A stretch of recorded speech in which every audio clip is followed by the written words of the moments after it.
Hello students, welcome to second PUC computer science class.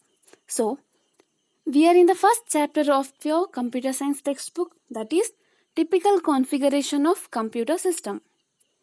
In your last class, we had studied about motherboard and various components of motherboard.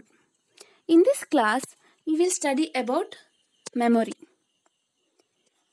and power supply and assembling of the computer system. Now, first let's see about memory. What is memory? The word memory is not new to you. You have heard about this word many times. That too, not only in computer science but in your daily life also. You have heard about the word memory. In general, if I have to say the meaning of memory, that is a person's ability to remember things.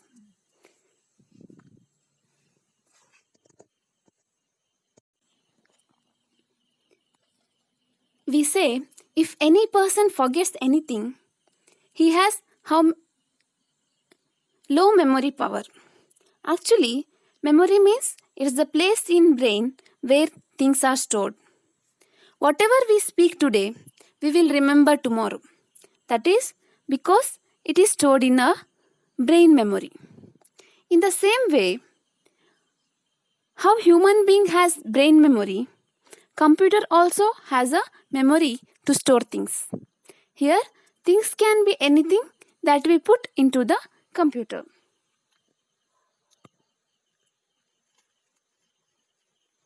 We know that if the computer has high speed memory, then the computer works faster. It is same as your mobile phone. When we buy mobile phone, we first see its memory. If the memory is more and RAM is more, then there is less chance of memory full or mobile hangs or mobile lags, etc. Similarly, even in computers, if the memory is high, the processing also will be high. A computer memory refers to the electronic storing space for instructions and data where the computer's processor can reach quickly. So, even after the computer is switched off, this data will be stored in the memory. It won't be lost. There are two types in memory: internal memory and secondary memory. We will see about internal memory. So, the internal memory includes registers, cache memory and primary memory. These memories can be accessed by the processor directly. This memory stores the data temporarily and it is expensive. The features of internal memory is temporary storage, limited storage capacity, fast access and high cost. Temporary storage means the storage space is temporary. When the system is off, there is a chance that the data will be lost. Limited storage capacity, which means we cannot store more data in the internal memory. It has some limited storage space and only little amount of data can be stored. Fast access. Since this memory is directly accessed by the processor or CPU, CPU gets the data from the internal memory fast. So, it can be accessed fast. High cost. This is a very small memory and it is high cost because it has to be placed next to the processor itself. For that reason, it is very costly, and for the fast accessing reason also, it is very costly. You can see the picture of the internal memory. The next is registers. The registers are high-speed temporary storage areas located inside the CPU. Once the CPU gets data from cache or RAM, this data is moved to the registers. that is for processing. So the CPU uses the registers. We have already studied under CPU, that is CPU registers are directly used by the CPU. Registers work by the direction of control unit. It performs according to the instructions given by the control unit. It can accept, store and transfer the data. It can also perform logical and arithmetic operations. So all the operations that the CPU performs, the register can also perform all these operations.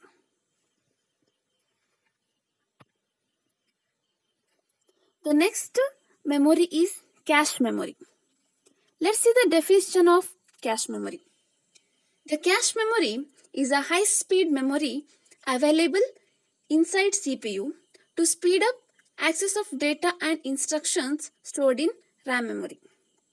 The cache memory is a high-speed memory and available inside the CPU to speed up the access of data and instructions stored in RAM memory.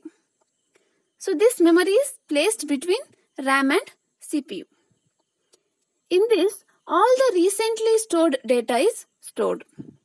All the recently used data is stored. Whenever CPU needs any data, it asks for the RAM memory. So the CPU gets the data from RAM memory. This makes the processing faster. But the cache memory stores the recently used data. So whenever the CPU again asks for the same data, the data will be accessed easily from the cache memory instead of asking it from the RAM. This saves CPU's processing time. Cache memory is expensive and it is small in size. The computers have 265 KB to 2 MB of cache memory.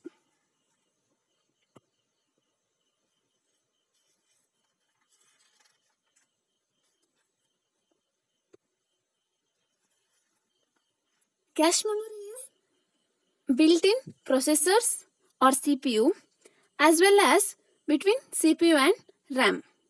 The cache memory in the CPU is faster than the other one. So cache memory is placed in processor and there is one more cache memory between the CPU and RAM. But the cache memory which is in the CPU, it is faster than the other one. There is L1, L2 and L3 cache memory. L1 and L2 are in CPU or in processor itself. The L3 is a separate cache in motherboard. So L1 is of the size 256 KB, L2 is of the size 6 MB and L3 is of the size 12 MB. But the recent processors or the newly produced processors, they have a built-in L3 also in the processors. That is the recent ones i7, i5, in those processors even L3 is a built-in. But before or in the older computers, only L1 and L2 was there in CPU and L3 was in motherboard. But in the present newly developed processors have L1, L2, L3 both in the CPU itself. You can see there a diagram where processor includes L1 cache and registers. That is CPU has registers and L1 cache, and you can see L2 cache separately and then the memory and then the disk. So here what happens? The CPU asks for the data and first memory gives the data, loading it from the disk. Then again if the CPU wants the same data, then this data will be stored in the L2 cache and the L1 cache can easily take that data instead of asking it again from the memory.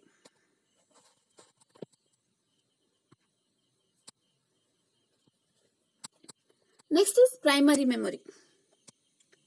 It is also known as main memory. There are two types of primary memory, RAM and ROM. RAM is random access memory and ROM is read-only memory.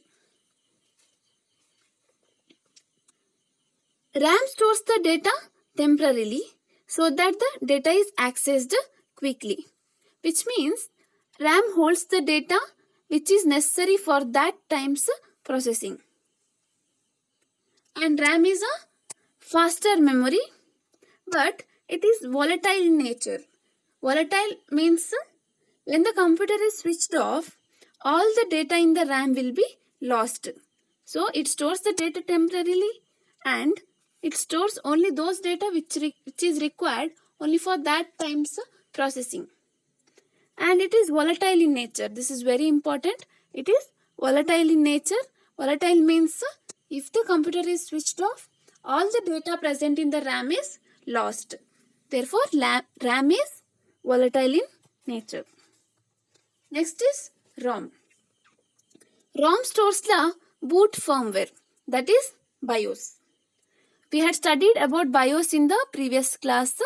That is, BIOS will load the hardware settings to activate hardware devices. That is, when the computer is switched on, it loads the hardware settings, that is keyboard, mouse and printers, scanners. If all those devices are connected to the computer, then this will be loaded by BIOS and this data will be stored in ROM. So this data is stored in ROM. This data will be provided to RAM while the system is switched on, because RAM will have no data in the memory, in the RAM memory, because when the computer was switched off, RAM has lost all its data, and when RAM is switched on, when the computer is switched on, the data from the ROM is provided to the RAM. ROM is non-volatile in nature. That is, even if the computer is switched off, the data in ROM will not be lost and it will be available when the computer is switched on again. So, RAM is volatile in nature and ROM is non-volatile in nature. The data in the RAM will be lost when the computer is switched off and the data in the ROM will not be lost when the computer is switched off. Now let's see the types of RAM. There are various types of RAM. The first is DRAM or dynamic RAM. So this is the commonly used memory and this is used as main memory because it is small and cheaper. This chip uses transistors and capacitors. Transistors and capacitors are paired to make the memory cell. The transistors are arranged in a matrix of rows and columns. The capacitors holds the information. So we know that the data in the computer is stored only in zeros and ones. So the capacitor will hold the data that is zeros and ones. DRAM must be refreshed continuously to store the information, otherwise the data will be lost. For this reason, the DRAM memory is slower because it takes time to refresh continuously. We can see the picture of DRAM or dynamic RAM. Next is SRAM, that is static RAM or static random access memory. This is used in cache memory because it's fast. So SRAM is used as cache memory because it is faster. So here multiple transistors are used. Nearly 4 to 6 transistors are used in each memory cell, but it doesn't have capacitors in each cell. This doesn't need constant refreshing like DRAM, but this is more expensive and faster than DRAM. You can also see the picture of SRAM. Next is SDRAM or synchronous dynamic random access memory. This is a special type of DRAM. In this, the system clock is synchronized. We know that DRAM is slower, so this is a little upgraded version of DRAM, that is, since the system clock is synchronized or inserted to this, it works little faster than DRAM.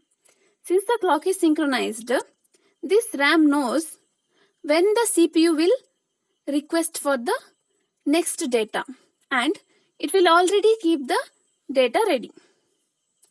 Thus, this will make the processing faster. So, since the clock is inserted, the memory or the RAM knows when the CPU will ask for the next data, because it will know when the previous processing will be completed and it wants next data for the next processing. So, this will keep ready the data required before itself, so that the CPU doesn't have to wait for the data, and this makes the processing faster. Next is DDR SDRAM, or double data rate synchronous dynamic random access memory. This works same as SDRAM, but the data transfer is double compared to SDRAM. So this is little faster than SDRAM, and here the data transfer is double compared to SDRAM. So this was about various types of RAM and about the internal memory. And there is one more type of memory, that is secondary memory, and we had already studied about secondary memory in your first PUC, that is about the pen drives, hard disk, CDs, DVDs, magnetic tapes, etc. Those were all the secondary memories. So the next topic is power supply to a computer system. We already know that without power supply or without the electricity, computer doesn't work. It needs electrical power to on the system, to work in the system. So, electric power is the main source of supply for operation of electronic components of the computer. So, we know to on the computer we need electricity. Without electricity, we cannot work with the computer. So, some power supply is required. So, what is power supply? It is the main source of supply for the operation of electronic components of the computer. So, the power supply should be continuous to avoid failures, breakdown and shutdowns. There are two types of power or power supply, that is SMPS and UPS. SMPS is switch mode power supply and UPS is uninterruptible power supply. Now first let's see SMPS. So you can see the picture of the power supply, that is this will be inside the box, black box, what we call as CPU. So SMPS, that is switch mode power supply. This converts AC power from an electrical outlet to DC power, and it is supplied to the system. SMPS, it is a metal box in the rear of the system attached to the system board. It contains the power card and a fan for cooling, as it generates a lot of heat. Modern systems require more than 300 watts of power supply. So, SMPS will convert 230 volts of AC power to 5 to 12 volts of DC power. The computer doesn't require 230 volts of alternate current. It requires the direct current of 5 to 12 volts. So, this power supply will convert the current from the electrical outlet, that is AC current, into DC current, and then it is supplied to the computer. So any minute electrical devices like computers, mobiles, laptops, they doesn't require more high powers. If the high power is supplied, there is a chance that the chips inside the devices will be burnt and the device will be lost. So in the TVs we add stabilizers to control the power. Otherwise, if the stabilizers are not added, then due to direct current there is a chance that your TV will be spoiled. In the same way for computers, mobile phones, laptops also. But the computers, mobile phones and laptops will have a charger which will have a built-in adapter in it, which directly converts the AC current to DC current and supplies the power.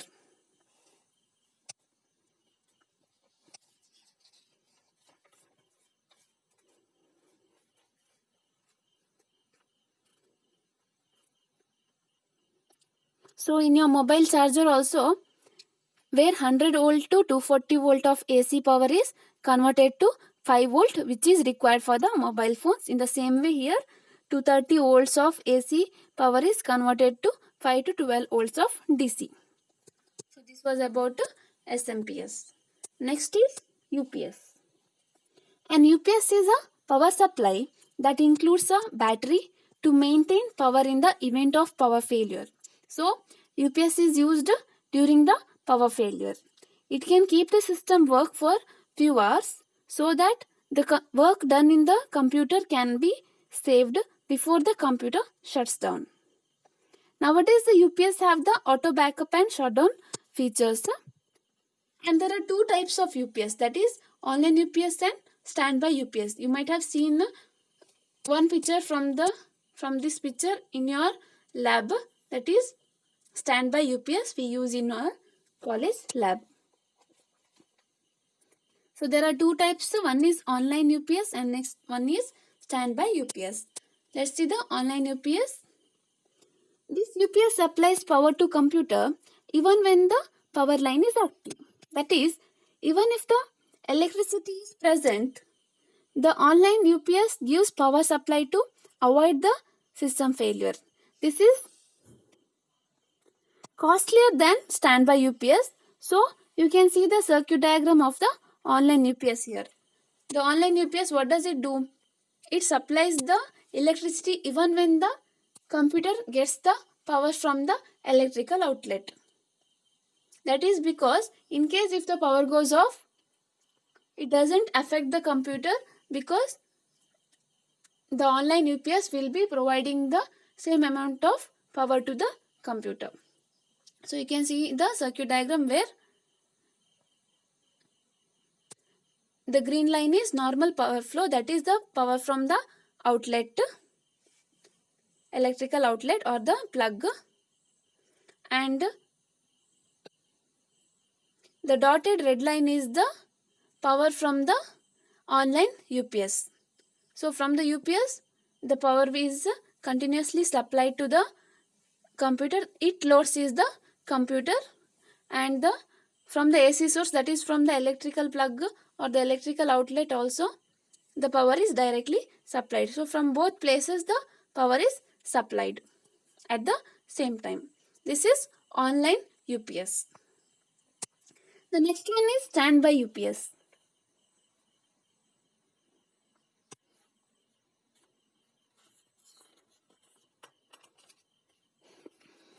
This is also called as offline UPS. This supplies the power only if there is problem in the normal power supply. So when this switches from normal power to UPS, it takes few milliseconds. In this time the computer doesn't receive any power. You can see the circuit diagram where normal flow, that is green line is the normal flow, that is DC link. It is the normal flow, that is from the electrical outlet the current is directly given to the computer. And you can see a static switch where when the power is lost, it is switched and the power is given to battery, that is the UPS, and from UPS the power is switched to the computer. So here only when static switch, that is when the power is switched, you can see the yellow line, recharge energy for, that is released to the battery, and battery is gives the stored energy power flow to the computer. And here, for some milliseconds, when the power goes off, the computer doesn't get any power, and only when the current goes or only when the electricity is not supplied, in that case the standby UPS will supply the power to the computer. So this is about the power supply of a computer system. Next is, this is the last topic, that is assembling of the computer system. What is the meaning of the word assembling? Assembling means integrating or joining together. The name of this chapter is Configuration of Computer System. So let's see what is computer configuration. Computer configuration is the process of setting up your hardware devices and assigning resources to them so that they work together without problems. A computer must be configured properly, because an improperly configured computer might cause errors and problems. So you can see the picture of the assembling of the various electronic components and which makes the system ready to use. So you can see the picture where power supply, chip, fan, video card, modem card, sound card, extra case, ribbon cat, power cord, hard drive. So all these things are motherboard. All these things are assembled or joined. So this togetherly makes the computer system. So in this picture, you can see a table which includes various components, and you can also see the picture inside the CPU or the black box. So what should be there inside the black box? That picture also you can see, that is, you can see the power supply, you can see various ports, you can see the network card, modem card, video card, sound card, memory, the Intel processor and drive base. So these are the all components what we studied. Now let's see this one by one. So the first one is processor. This one we studied in this chapter about the processor, about the CPU and control unit, ALU and registers. And Intel is the largest processor manufacturing company. And the next is motherboard. So in this chapter we studied more about motherboard, that is various types of the motherboard and the various components of the motherboard. And next is the primary memory. This also we studied today about primary memory, about different types of RAM, cache, registers, etc. The next is secondary memory. We had studied about secondary memory in the first PUC. That is about the pen drives, about USBs, about magnetic tapes, hard disk. So all those which are additionally inserted to the computer to store any data, they are secondary devices. Next is cabinet with SMPS, that is the power supply. SMPS is the power supply which is there in the computer itself, and the one more is UPS, what we studied. Then keyboard, mouse, monitor, printer, camera, mic, speaker. These are all the input and output devices. We had already studied about this. And the last one is UPS. So we studied about UPS also, which supplies additional power to the computer in the absence of SMPS or in the absence of electrical power. So now you know all the things that makes up the computer and what is inside the computer. This is all about the first chapter, that is typical configuration of computer. Thank you.